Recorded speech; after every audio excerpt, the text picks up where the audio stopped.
Hello, welcome to the NPA Gurukul. मैं अभिषेक कुमार पांडे एक बार फिर से आप सभी लोगों का इस चैनल पर स्वागत करता हूं। तो सबसे पहले जो इस चैनल पर जो लोग भी नए हैं, इस चैनल को सब्सक्राइब कर दें और वीडियो को लाइक तो ज़रूर ही कर दें, क्योंकि मुझे पक्का पता है वीडियो के लास्ट तक आते आते आपको वीडियो ज़रूर ही पसंद आने वाली है। तो ये काम पहले ही कर दें, क्योंकि अगर बाद में आप सोचोगे विचारोगे तो टाइम ज़्यादा लगेगा। इससे पहले टाइम हम लोग को सेव करना, तो सबसे पहले लाइक कर दो और शेयर ज़रूर कर दे, ताकि ये वीडियो वो ज़्यादा से ज़्यादा लोगों तक पहुंच सके और उनका भी फ़ायदा हो सके। तो सबसे पहले ये तीनों काम जल्दी जल्दी कर दीजिए। फिर स्टार्ट करते हैं आज की क्लास।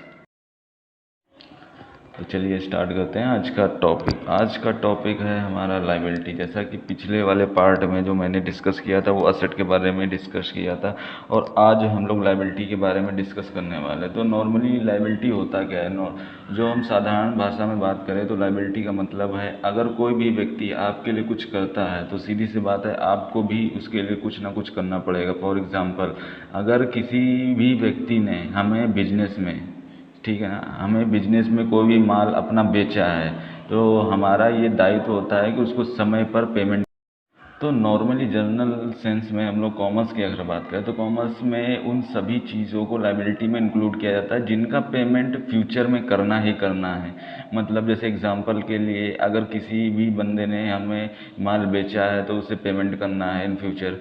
अगर किसी ने कैपिटल दिया है तो इन फ्यूचर उसे हमें कैपिटल रिटर्न भी करनी है। तो इन सब चीज़ों को हम लोग लायबिलिटी में इंक्लूड करते हैं, क्योंकि इनका जो पेमेंट है या फिर जो पैसा रिटर्न करना है वो हमें फ्यूचर में करना ही करना है। तो कॉमर्स में उन सभी चीज़ों को हम लोग लायबिलिटी में इंक्लूड करते हैं जिनका जो है, जिनका रिटर्न हमें मनी के फॉर्म में फ्यूचर में करना है।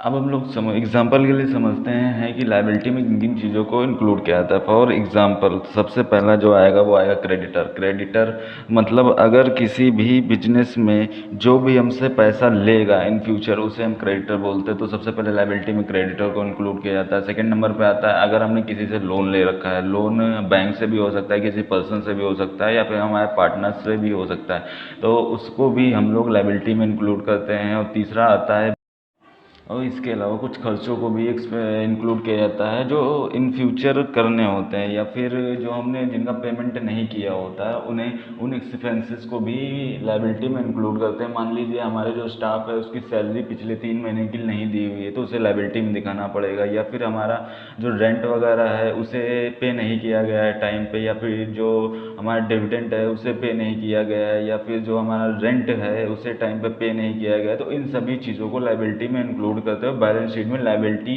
की तरफ दिखाना ही पड़ता है। तो मैं ये उम्मीद करता हूँ कि जो कुछ भी अभी तक मैंने बताया वो सबको समझ में आ गया होगा। अगर समझ में आ गया है तो आगे बढ़ते हैं। तो अब बात करते हैं type of liability. Type of liability, जैसे यहाँ पे फर्स्ट टाइप लिखा हुआ है करंट लायबिलिटी। जैसा पिछली बार भी बताया था, current liability same current asset की तरह होती हैं। जो भी लायबिलिटी हमें 1 साल के अंदर अंदर पे करनी होती हैं, या फिर 1 साल तक हर हाल में पे करनी ही चाहिए, उन्हें करंट लायबिलिटी में इंक्लूड किया जाता है। फॉर एग्जांपल के लिए, अगर हमने किसी भी बिल को डिस्काउंट किया है तो उसका पेमेंट 1 साल में ही किया जाएगा, तो उसको उसमें इंक्लूड करते हैं। अगर कोई डिविडेंड है तो उसे हर साल पे किया जाता है, तो उसे भी करंट लायबिलिटी में इंक्लूड करते हैं। अगर कोई हमें आउटस्टैंडिंग सैलरी वगैरह रह गई है उसे भी करंट लायबिलिटी में ही इंक्लूड करते हैं। तो इन सब चीज़ों को करंट लायबिलिटी में इंक्लूड किया जाता है, क्योंकि इनका जो है हर साल पेमेंट करना ही पड़ता है, तो इसीलिए इनको करंट लायबिलिटी में इंक्लूड किया जाता है।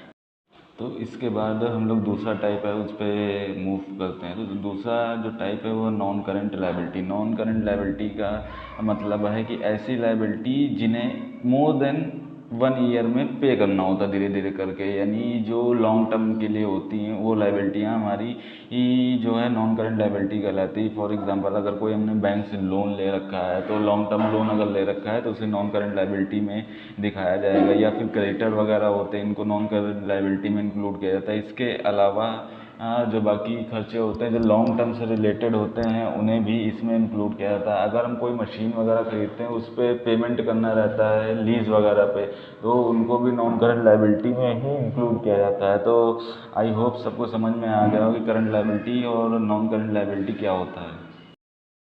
तो इस तरीके से जो हमारा लायबिलिटी टॉपिक है ये यहाँ पे ख़त्म हो जाता है। तो आज हम लोगों ने लायबिलिटी के बारे में सीखा कि क्या होती है। इसके अलावा लायबिलिटी में कौन कौन सी लायबिलिटी इंक्लूड इंक्लूड की जाती हैं जो हमारे लिए जानना ज़रूरी है। शुरुआत में बेसिक में उनको मैंने इंक्लूड किया है। तो इन द लास्ट मतलब हमारा मतलब कंक्लूज़न निकल के आता है क्या। तो जब मैंने दोनों एक एक पार्ट मैंने पिछली बार बनाया था जो अपलोड किया था और एक आज, अब इन दोनों अगर पार्टों को कंक्लूड किया जाए तो आखिरी में आएगा क्या, कंक्लूज़न क्या निकलेगा। जैसे यहाँ पे लिखा हुआ है असेट और लायबिलिटी, इन दोनों का मेन काम क्या होता है। देखिए असेट एंड लायबिलिटी का मतलब तो असेट एंड लायबिलिटी का देखिए बैलेंस शीट में क्या रोल होता है। तो मेन रोल यही होता है असेट एंड लायबिलिटी में पढ़ने का जो मेन मकसद यही होता है कि इसे अच्छे से स्टडी किया जाता है ताकि बैलेंस शीट में हमारा जो बैलेंस सही जगह जा सके। जब बैलेंस हमारा सही कॉलम में सही जगह जाएगा, सही चीज़ को शो करेगा तो हमारी बैलेंस शीट बराबर होगी। और मेन फोकस हम लोग का बैलेंस शीट का यही रहता है कि हर हाल में बैलेंस शीट बराबर होनी चाहिए। अगर आपकी बैलेंस शीट बराबर नहीं है तो आपने कुछ ना कुछ मिस्टेक कर दी है। तो वो इस चीज़ के लिए कि हमारी बैलेंस शीट बराबर हो, उसमें कोई दिक्कत ना हो, इस चीज़ के लिए एसेट एंड लायबिलिटी को अच्छे से जानना ज़रूरी है। तो आई होप मैंने ये दोनों चीज़ें डिस्कस की हैं और आप लोग को समझ में आ गया है। अगर आप सभी लोगों को समझ में आ गया है तो ज़रूर से ज़रूर इस वीडियो को शेयर ज़रूर करें ताकि बाकी लोगों को भी समझ में आए। और जो भी इस चैनल पर नए हैं तो सब्सक्राइब कर लीजिए।